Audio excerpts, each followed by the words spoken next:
Good morning. आज का हम लोग का टॉपिक प्रश्नावली 3.3 का है। इसका बेसिक कंसेप्ट मैं पिछले क्लास में दिया था और अब प्रश्नावली हम लोग पढ़ेंगे, जिसमें से पहला नंबर क्वेश्चन जो था वो बहुत सिंपल था, जिसको एग्जाम्पल में कई क्वेश्चन में दे के समझाया था, जो क्लियर हो गया होगा। फिर भी किसी को प्रॉब्लम है एक नंबर में? प्रश्नावली 3.3 का एक नंबर किसी को प्रॉब्लम नहीं। ये है क्या? प्रतिस्थापन विधि से हल करना। क्या करना है? प्रतिस्थापन विधि से हल करना है। करते हैं नंबर 1। चालू करो। वो कलम कौन चबा रही है? तो 2 नंबर चालू करते हैं। 1 नंबर पहले बता दिए थे और वो इजी है, आप लोग बना भी लीजिएगा। 2 नंबर क्या है?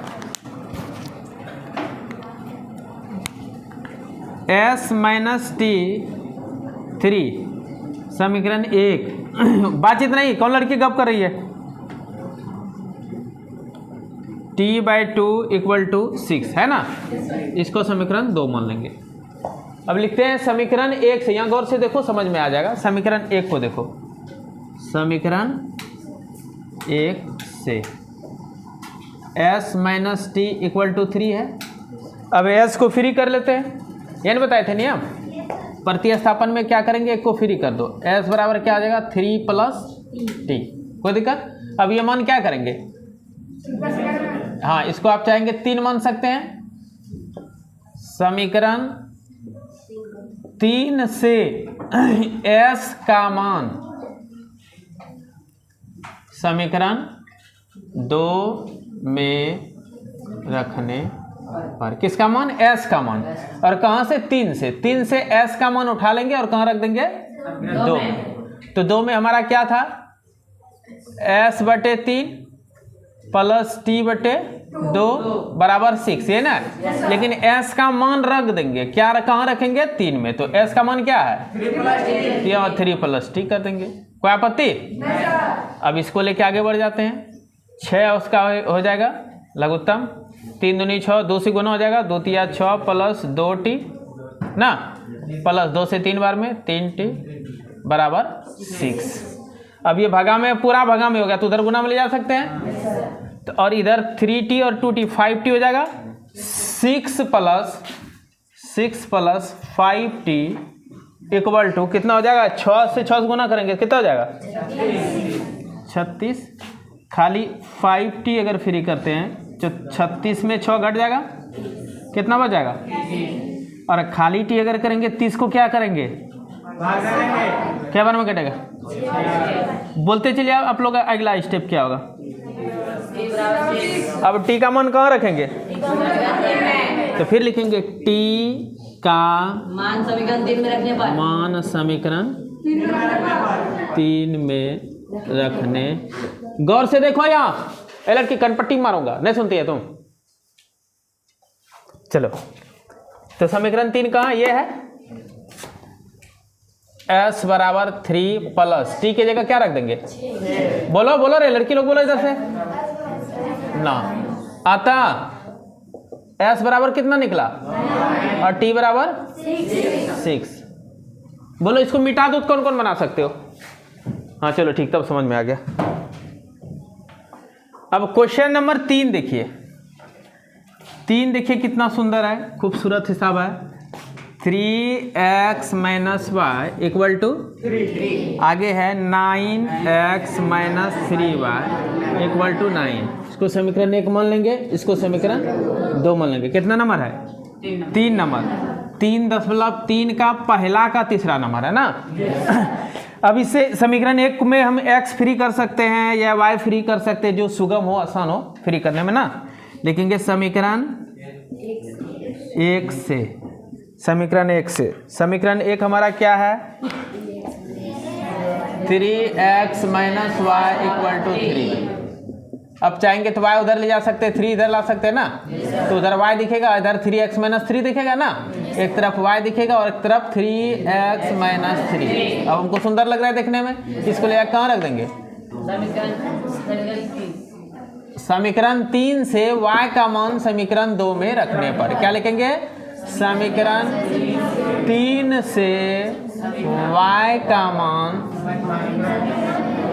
समीकरण में रखने पर, तो 2 में है 9x minus 3y equal to 9, लेकिन यहाँ क्या लिखे हैं, y नहीं रखना बल्कि y का मान रख देना। तो y की जगह क्या करेंगे, ब्रैकेट शुरू कर देंगे और 3x माइनस 3 कर देंगे। ब्रैकेट क्यों लगाए, क्योंकि डबल पद में है ना, और 3 माइनस 3 उसके साथ गुना में, माइनस 3 y के साथ, और y अब अकेला नहीं रहेगा, y डबल पद बन जाएगा, इसलिए घेर दे। कारण समझे।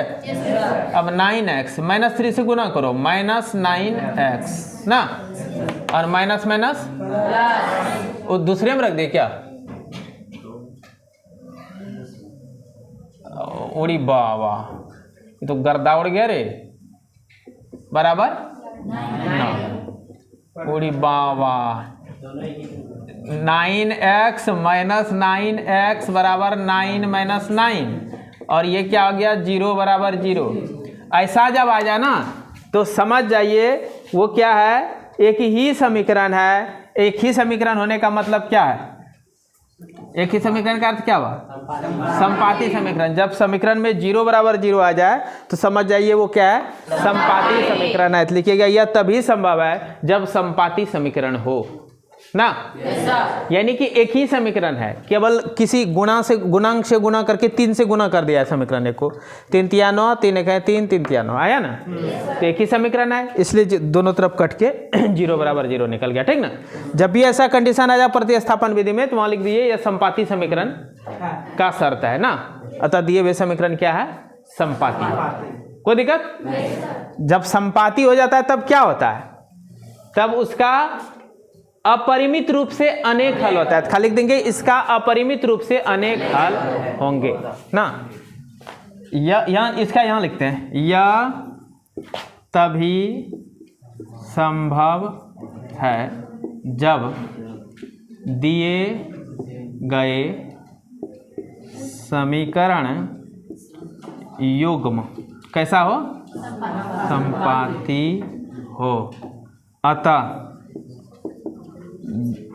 इन समीकरणों का हल अपरिमित रूप से अनेक हल होंगे। अतः इन समीकरणों का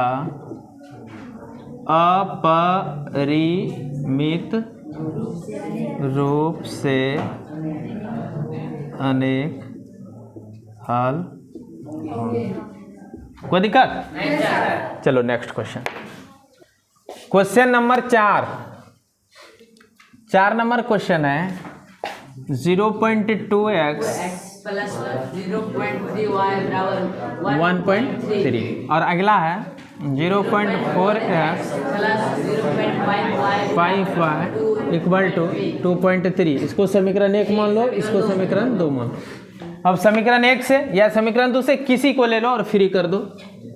समीकरण 1 से 0.2x plus 0.3y equal to 1.3, इसको फ्री करते हैं या इसको फ्री करते हैं। 0.2x equal to 1.3।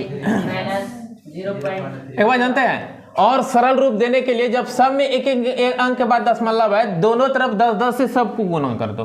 ठीक ना, हमारा अधिकार है, दोनों तरफ गुना भी कर सकते हैं और भाग भी दे सकते हैं। बात बुझे, जैसे ये है ना, बट्टे में 10 आएगा, यहाँ 10 आएगा, यहाँ 10 आएगा, सबका बट्टे में 10 है इसलिए कट जाएगा। बात बुझे, क्या बच जाएगा, 2x plus 3y equal to 13। अब इसे फ्री कर दो, 2x equal to 13 minus 3y, और खाली x equal to 13 minus 3y by 2। समीकरण 3, समीकरण 3 से x का मान समीकरण 2 में रखने पर, समीकरण 3 से x का मान कहाँ रखेंगे, 2 में रखने पर।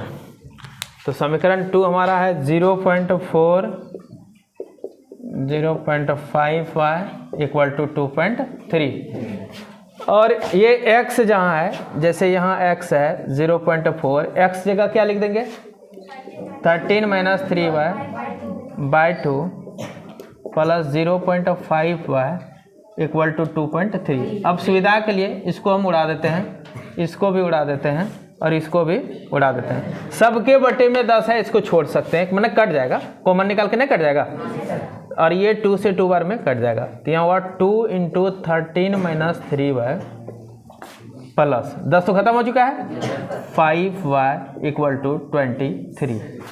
इसको अंदर गुना कर देते हैं, 13 दूनी माइनस प्लस 5y = ना। अब देखिए ये 26 प्लस में उधर किस में चल जाएगा, और minus 6y plus 5y minus 1y ना होगा, और इधर 23 - 26 यानी कि y माइनस y बराबर -3, माइनस माइनस खत्म, y बराबर 3। अब y का मान कहाँ रख देंगे, समीकरण 3 में रख देंगे। तो इधर से जगह खत्म हो गया, इस जगह बना देता हूँ, y का मान समीकरण 3 में रखने पर, तो समीकरण 3 हमारा क्या है, x बराबर 13 - 3y बटे 13 - 3 गुना y का मान कितना आया था, 3 रख दो बटे 2, 3 तिया 13 में 9 गया, 4 बटे 2 अर्थात 2 बार में 2 आ गया। अतः x बराबर 2 और y बराबर 3, यही दोनों हो गया आंसर। बोलो किसी को दिक्कत नहीं सर। ठीक, क्वेश्चन नंबर 5 देखिए, कोई दिक्कत हो रहा है क्या? 5 नंबर देखो, इसमें समीकरण 1 इसको मान लेते हैं, समीकरण 2 इसको मान लेते हैं, समीकरण 1 से √2x √3y = 0, √2x = कितना हो जाएगा, -√3y ना होगा, खाली x = -√3y बटे √2। अब इसको समीकरण क्या मान लेंगे, समीकरण 3 से x का मान, समीकरण 3 से x का मान कहाँ रखेंगे, समीकरण 2 में रखने पर। 2 ये है, √3x -√8y बराबर 0। अब x से जगह रखेंगे √3x का मान कितना ये है ना, -√3y बटे √2 -√8y = 0। कोई आपत्ति यहाँ तक? ये √3 गुना √3 3 हो जाएगा, यानी कि -3y/√2 होगा कि नहीं, -3y/√2 -√8y = 0। किसी बच्चे की दिक्कत है, हो रहा है क्या? नहीं हो रहा होगा। अब हम चाहेंगे तो y कॉमन निकाल सकते हैं, y पूरे y जैसे कॉमन निकालेंगे, -3/√2 यहाँ बच जाएगा और यहाँ -√8 बच जाएगा ना बेटे, बचेगा बराबर 0। और पूरे से अगर भाग देते हैं 0 में किसी से भाग दे देंगे तो क्या हो जाएगा, 0 होगा ना, अर्थात y बराबर 0। और y का मान समीकरण 3 में रख दीजिए, y का मान समीकरण 3 में रखने पर तो कितना है, x बराबर -√3 गुना y अब बटे √2 यही ना, यानी कि -√3/√2 और गुना y की जगह क्या रख देंगे, नतीजा क्या हुआ, तो धुर्रा उड़ गया रे। अतः खुदा पार निकली चूहा, x बराबर 0 और y बराबर 0। बोलिए किसी को दिक्कत? आगे बढ़ा दूं? अब क्वेश्चन नंबर 6 देखिए क्या है, ये समीकरण दिया हुआ है, इसको समीकरण 1 मान लीजिए, इसको समीकरण 2 मान लीजिए। किसी एक समीकरण को लीजिए, समीकरण, अब चाहेंगे ना थोड़ा सा इसको सिंपल कर सकते हैं, क्या लघुत्तम वगैरह लेकर के सिंपल रूप दे दो, वो भी एक उत्तम तरीका है, अन्यथा ऐसे भी बन जाएगा, हम तो किसी तरह बना दूंगा। समीकरण 1 से जैसे मैं बना दूं एक बार, 3x/2 -5y/3 = -2 है ना, इससे x फ्री करना है, 3x/2 इक्वल टू क्या आ जाएगा -2 और माइनस उधर देखिए +5/3y होगा। अब आगे देखिए क्या होगा, गप नहीं, गंदी बात है जो भी गप कर रहे हो। लघुत्तम 3 आ जाएगा, ये कितना हो जाएगा -6 + 3 से 1y अर्थात 5y। यहाँ तो कोई आपत्ति नहीं सर। 3x = माइनस, देखिए ये जो भागा में उधर किस में चल जाएगा, इसका हर का चीज इधर आके क्या होगा गुना में। तो हम चाहेंगे तो ऐसे लिख सकते थे 3 तिया 9x बराबर 2 से गुना करो -6 ने 12 और +5 ने 10y। और खाली x अगर फ्री करना चाहेंगे तो क्या हो जाएगा -12 + 10y बटे। अब ये मान समीकरण 3 से x का मान समीकरण 2 में, समीकरण 3 से x का मान कहाँ रख देंगे, समीकरण 2 में रखने पर। समीकरण 2 हमारा है x/3 + y/2 बराबर 13/6। x की जगह क्या रख देंगे -12 + 10y बटे 9। यहाँ पहले से 3 है और 9 और आ रहा है, 9 तिया कितना हो जाएगा, ये बात समझ में आया, 2 गुना हो जाएगा दोनों, +y/2 बराबर 13/6। आगे बढ़ा देते हैं, पूरे का लघुत्तम कितना हो जाएगा 27 दूनी 54, 27 से 2 बार में कटेगा, 2 से ऊपर गुना करो -24 + 2 × 20 + 2 से कट जाएगा 27 बने 27y। कोई आपत्ति बराबर 13/6।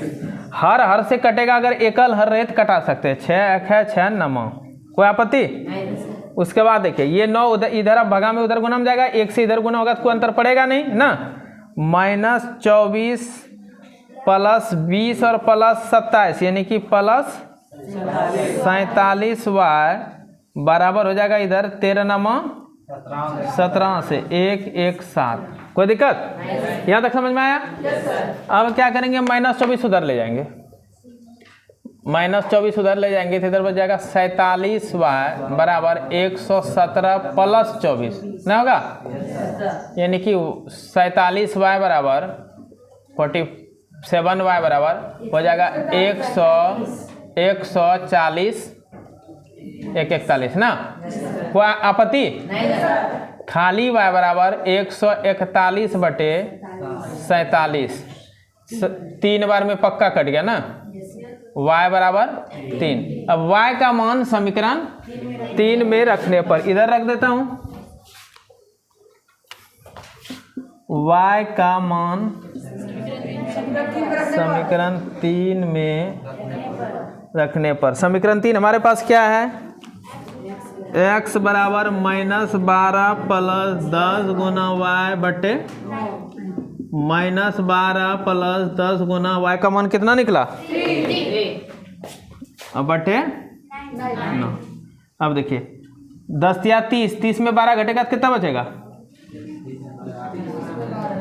18 ना बचेगा, 18 बटे 9 दूनी, अतः x बराबर अब y बराबर, ऐसे करके आंसर। प्रश्न 1 में जितना भी क्वेश्चन था 6 क्वेश्चन था, 6 में बता दिया, कोई दिक्कत किसी को नहीं सर। अब मैं आगे बता रहा हूँ तुरंत। देखो क्वेश्चन नंबर 2 बता दिए थे, मैं बेसिक क्लास में बताया था, ठीक ना, जो बच्चा नहीं आए थे उसका वीडियो देख सकते हैं, ठीक ना। और क्वेश्चन नंबर 3 का पहला दूसरा भी उसी बेसिक क्लास में खत्म कर देते क्या थे ना। अब है तीसरा नंबर आज शुरू करना है, क्वेश्चन नंबर 3 का 3 नंबर।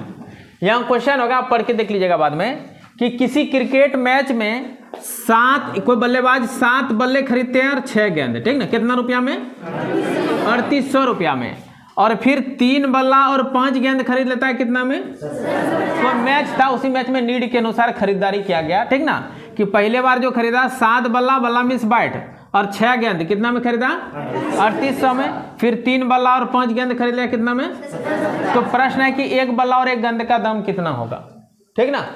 तो मान लेंगे, बनाने का तरीका क्या मान लेंगे, माना कि एक बल्ला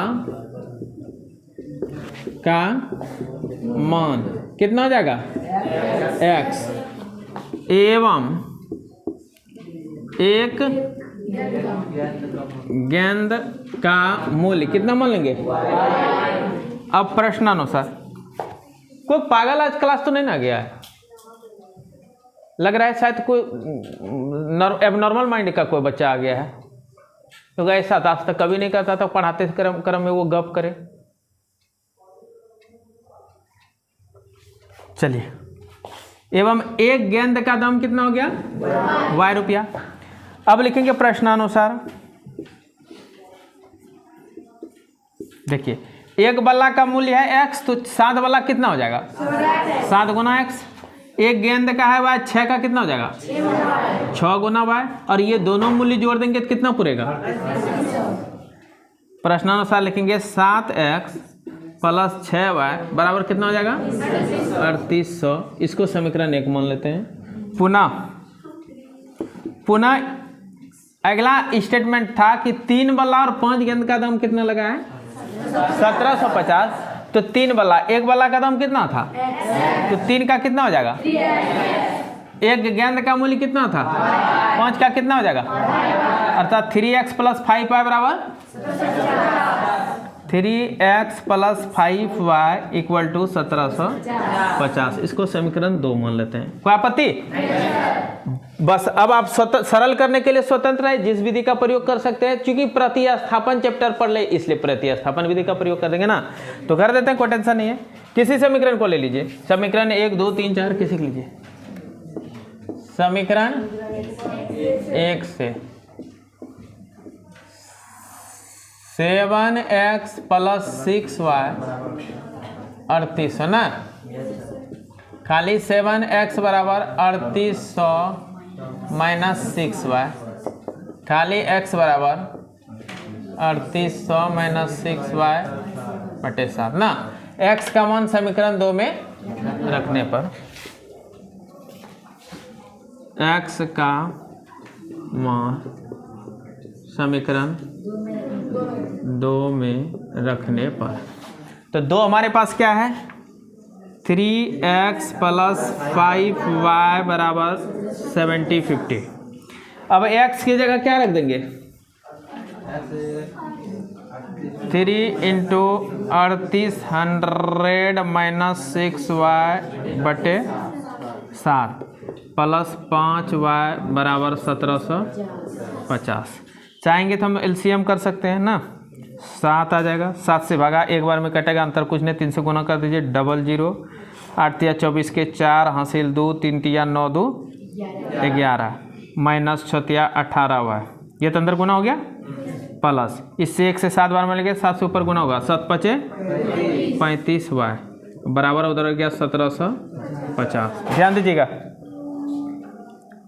11400 प्लस 35 वाई और माइनस 18 वाई कितना हो जाएगा 18 9 36 17 ना, प्लस में हो गया 17 वाई भागा 1750 गुना 7, ये ना हो जाएगा, ये भागा से उधर किस में जाएगा, ये गुना में चल जाएगा ना, तो हो जाएगा हमारा 50 7 350 17 7 गुना करो 7 0 0 7 5 35 के 5 हासिल 3 7 7 49 3 52 के 2 हासिल 5 7 का 7 5 12।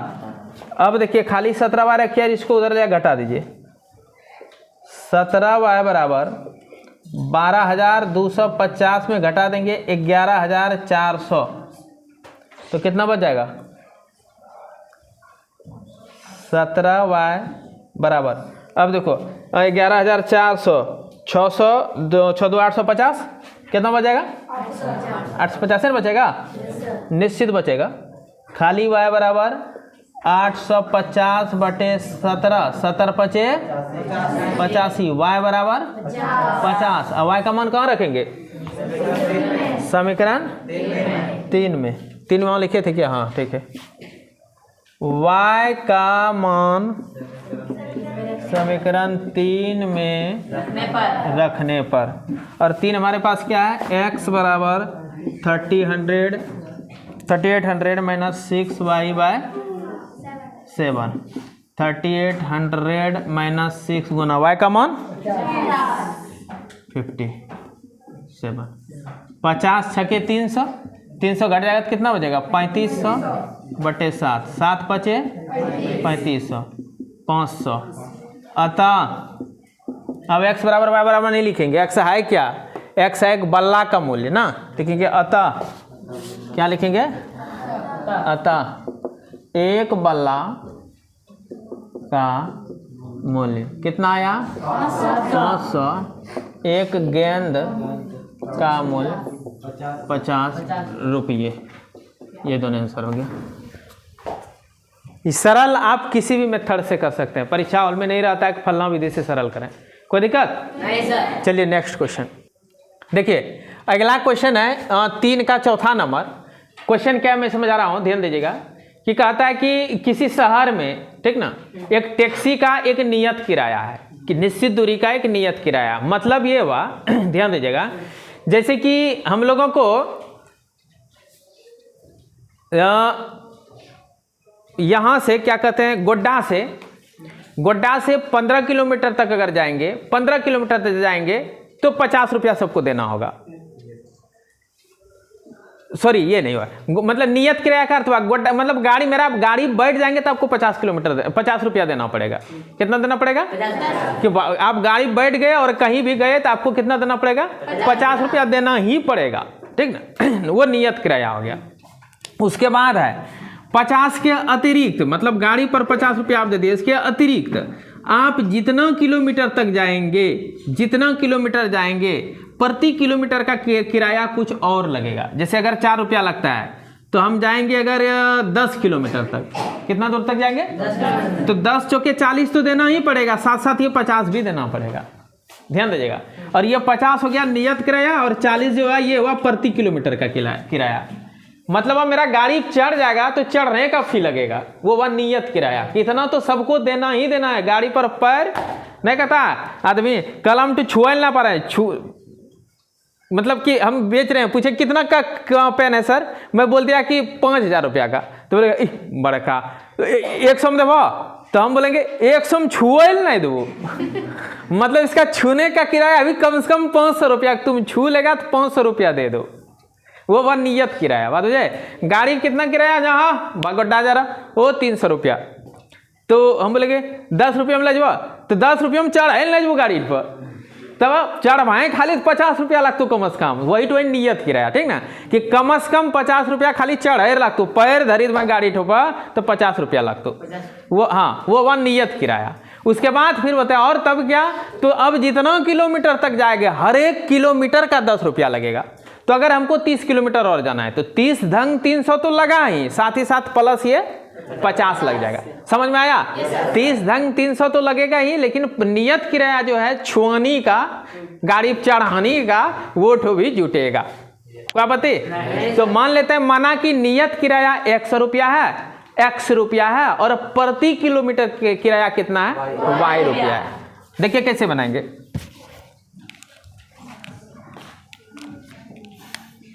टैक्सी था ना, माना कि टैक्सी या बस जो भी रहे, मैं टैक्सी ले लेता हूं, टैक्सी का नियत किराया कितना है, माना छुआनी चढ़ानी पैर धरानी ना, नियत किराया कितना है x रुपया है। नियत किराया कितना है x रुपया है,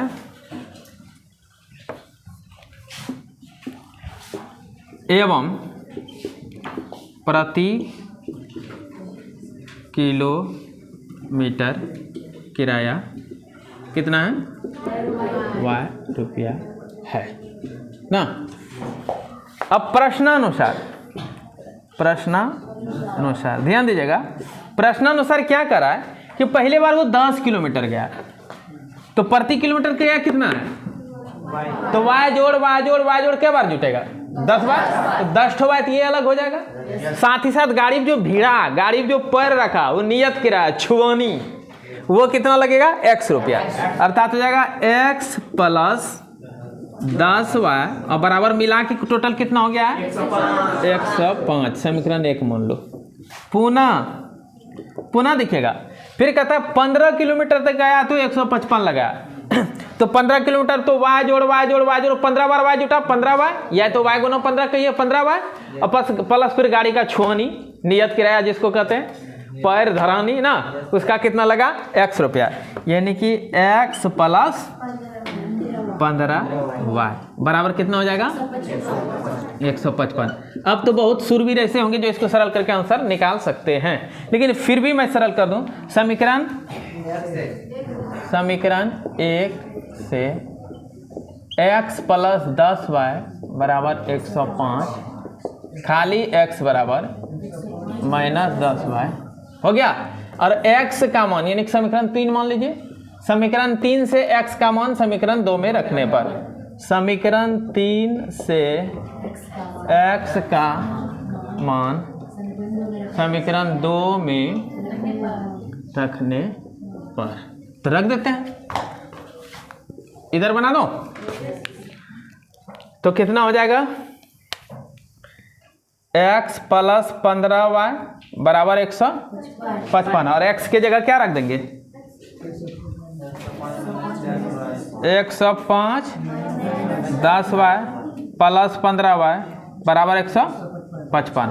अब 105 प्लस में उधर जाके क्या हो जाएगा माइनस में, और इधर माइनस 10y और प्लस 15y कितना हो जाएगा प्लस 5y ना होगा।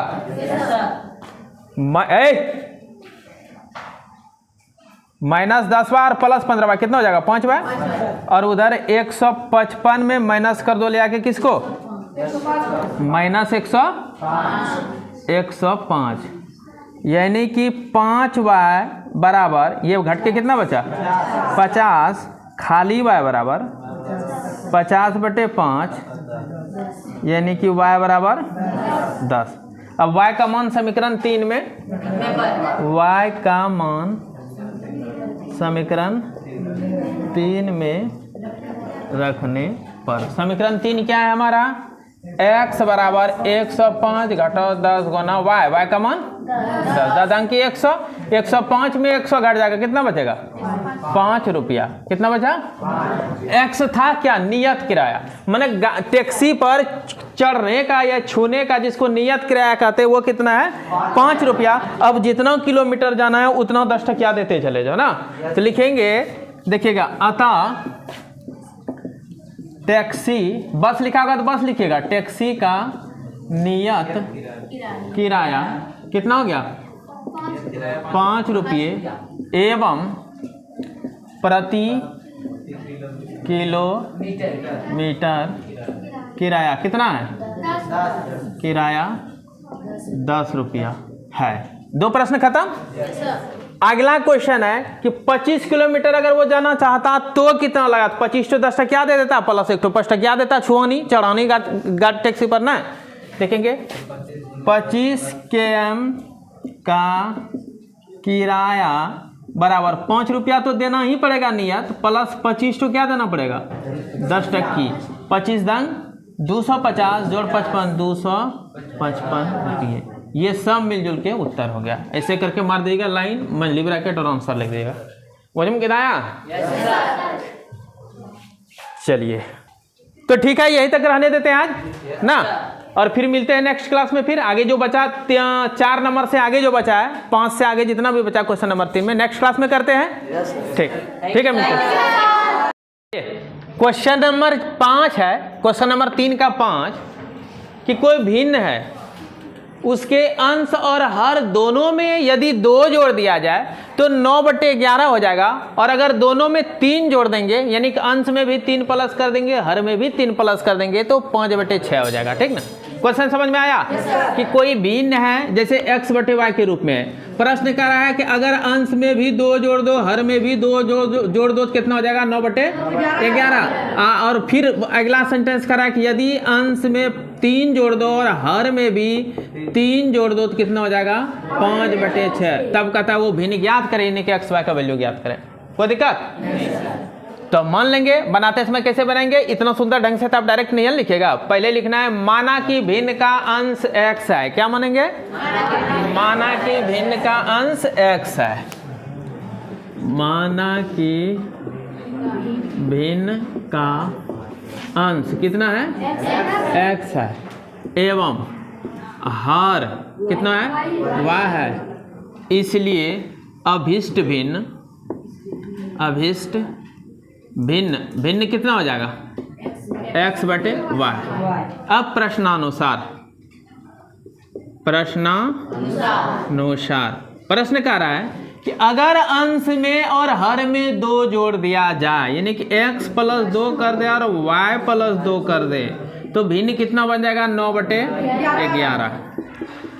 अब इसको सरल करके एक समीकरण बना लेते हैं ना, इससे गुना हो जाएगा। 11 से गुना करो, 11x प्लस 11 दूनी 22 बराबर 9 से दोनों में गुना करो, 9y प्लस 9 दूनी 18। अब 11x इधर से प्लस में आ जाएगा माइनस 9y, उधर बच गया 18 और ये प्लस 22 जाएगा माइनस 22 में कन्वर्ट हो जाएगा। ये बात समझ रहे हैं? 11x माइनस 9y बराबर हो जाएगा -4, समीकरण 1। पुनः प्रश्न कर रहा है कि यदि अंश हर दोनों में 3 जोड़ दे, यानी कि x कर दे x प्लस 3, y को y प्लस 3, तो ये कितना हो जाएगा 5 बटे 6 हो जाता है। तो इसको कोना गुना करेंगे, एक समीकरण इससे भी प्राप्त हो जाएगा। 6x प्लस 6 तिया 18 बराबर 5y प्लस 5 तिया 15। अब उसको इधर लाइए, 6x माइनस 5y बराबर हो जाएगा 15 माइनस 18। समझिएगा जरा सा, 6x माइनस 5y बराबर हो गया -3, समीकरण 2। अब समीकरण 1 और 2 को हल कर पाइएगा कि हल भी कर दूं? इसको हल आप कर लीजिएगा, ठीक ना। जो x y निकलेगा तो भिन्न में मान रख देना है, कोई आपत्ति? ठीक। नेक्स्ट क्वेश्चन नंबर 6 में है, जैकब नाम का एक लड़का है। क्या है? जैकब नाम का एक लड़का है। जैकब नाम कुछ भी रहे, आपको किताब में दिया हुआ रहेगा, आप देख लीजिएगा गौर से, ठीक ना। जैकब है और जैकब का कोई पिताजी है, ठीक ना। कौन है? पिता मीन्स फादर, ठीक ना। कहा जाता है, हे लड़की तुम लोग किस लोक से आई है रे? इस मृत्यु लोक का हो या नहीं? स्पेशल समझाऊं, माइक लगा के समझाऊं? चलो, जैकब के पिता और जैकब के बीच का रिलेशनशिप बताया जा रहा है उम्र में। क्या कि जो अभी जो उम्र है, अभी मान के चलो कि जैकब का उम्र कितना है? जैकब की आयु कितना है? मान लेते हैं x वर्ष है, और पिता की आयु कितना है? y वर्ष है, मान लिए। तो ये तो अभी हुआ। माना वर्तमान में जैकब की आयु कितना है और पिता की आयु कितना है? ये कब? वर्तमान, अभी का ये कहानी है। अब कहता है अभी से 5 साल पहले, अभी से 5 साल पहले। तो जैसे मान के चलिए मेरी उम्र है अभी 35 साल, तो मेरा 5 साल पहले कितना हो जाएगा? 35 माइनस 5 ना होगा। अभी मेरी उम्र है 30 साल, 5 साल पहले कितना हो जाएगा? 30 माइनस 5। अभी मेरी आयु है 50 साल, 5 साल पहले कितना होगा? 50 माइनस 5। समझ में आया? 50 माइनस 5 होगा। तो उसी प्रकार 5 वर्ष पूर्व इन दोनों का उम्र कितना होगा? दोनों में 5-5 साल पीछे चले जाएंगे, माइनस नहीं कर लेंगे। देखेंगे 5 वर्ष पूर्व जैकब की आयु x माइनस 5 वर्ष पूर्व पिता की आयु कितना हो जाएगा? y minus 5। अब प्रश्नानुसार प्रश्न कह रहा है कि ये दोनों बराबर नहीं है, लेकिन पिता जो है पुत्र से कितना गुना अधिक है? 5 वर्ष पूर्व कितना अधिक है? 7 गुनी अधिक है। 5 वर्ष पूर्व कितनी है? यानी कि x माइनस 5 जो है ये जैकब बच्चा का उम्र है, और y माइनस 5 जो है बाबूजी का उम्र है। और बाबूजी तो बूढ़ा होगा, स्वाभाविक है, जब भी बड़े होंगे तो कौन होगा? बाबूजी। कितनों उम्र आगे बढ़ जाए बाबूजी के बराबर बेटा हो सकता है क्या? नहीं होगा। तो बेटा छोटा है और हमको बेटा बाप को बराबर कर देना है। बेटा बाप को बराबर कैसे करेंगे? एक ही दिन बाप और बेटा दोनों का जन्म हो। ऐसा कर सकते हैं? नहीं होगा ऐसा। तब बराबर करने के लिए क्या होगा, तो गणितीय रूल अप्लाई करेंगे। तो जन्म इसका कब जब हुआ वो कोई मतलब नहीं, हमको 7 गुनी बड़ी है तो इसको भी 7 से गुना जबरदस्ती करेंगे, जो बेटा बाप के बराबर हो जा। हो गया बराबर, समझ में आया? बेटा 7 गुनी कम है, पिता जो है 7 गुनी अधिक है, तो बेटा में क्या किया हम 7 से गुना कर देंगे, दोनों बराबर हो जा। अब बाप बेटा बराबर, there is no any difference between father and son. Understand? तब अब इस समीकरण बन जाएगा 7x minus 35 y minus 5 7x, ये प्लस में इधर आएगा माइनस y बराबर minus 5 plus 35 7x minus y बराबर 30। समीकरण 1। कोई आपत्ति यहाँ तक? आगे देखिएगा, खाली मैं समीकरण तैयार करता, हल आप लोग को खुद करना है। पुनः लिखेंगे 5 वर्ष बाद, 5 वर्ष बाद, हाँ, जैकब की आयु कितनी हो जाएगी भाई? ध्यान दीजिएगा, मेरी उम्र अभी है 50 साल, मैं 50 साल का बूढ़ा हूं, ठीक ना? 5 साल बाद मेरी आयु कितनी हो जाएगी? 50 प्लस 5। मेरी आयु वर्तमान में है 40 साल, 5 साल के बाद कितना हो जाएगा? 40 प्लस 5। पपियास ने क्या लिखेंगे? प्लस 5। क्या लिखेंगे? प्लस 5, ठीक ना? अब जोड़ के जो हो जाए, 5 वर्ष बाद जैकब की आयु क्या हो जाएगा भाई? तो वर्तमान में तो x था ही, तो x प्लस 5, और 5 वर्ष बाद पिता की आयु कितनी हो जाएगी? y plus 5। कोई आपत्ति? अब इन दोनों का रिलेशनशिप है प्रश्नानुसार, ये दोनों बराबर हो जाएगा क्या? बाप बेटा बराबर हो जाएगा क्या? धरती पर कोई विधान है क्या जिसमें बाप बेटा बराबर हो जाए? गणित विधान है। मैथमेटिक्स में एक विधान है, बेटा बाप के बराबर हो सकता है, पोता दादा के बराबर हो सकता है, पोती दादी के बराबर हो सकता है ना, और गणितीय विधान से दोनों को बराबर कर देंगे।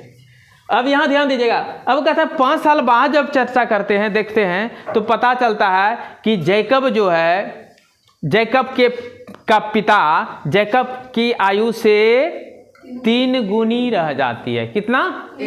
3 गुनी। दोनों बराबर नहीं है, बल्कि जैकब से पिता कितना है? ऐसे भी जानिए पिता ही ज्यादा होगा ना, तो बेटा को बाप के बराबर करने के लिए क्या करना होगा? 3 से गुना कर देंगे, बस जाओ बेटा बाप बराबर हो जाओ ना। 3x plus 15 equal to y plus 5। 3x इधर से लो, माइनस y बराबर 5 माइनस 15, ये हो जाएगा 3x माइनस y बराबर माइनस 10। समीकरण 2। अब बताइए समीकरण और 1 और 2 देख के आपको बहुत कठिन लग रहा है क्या? नहीं सर। सरल करके आंसर निकाल देना है। x जो भी निकलेगा जैकब क्या हो जाएगा, y जो निकला वो पिता क्या हो जाएगा। Yes sir. कि सरल कर दो? नहीं सर। तो वो बन जाएगा। इस प्रकार प्रश्नावली 3.3 A to Z एग्जाम्पल सहित खत्म हो गया। Yes sir. तो बाकी अब बना के फ्रेश से लेते आएंगे। Yes sir. ठीक है, मिलते हैं नेक्स्ट क्लास में।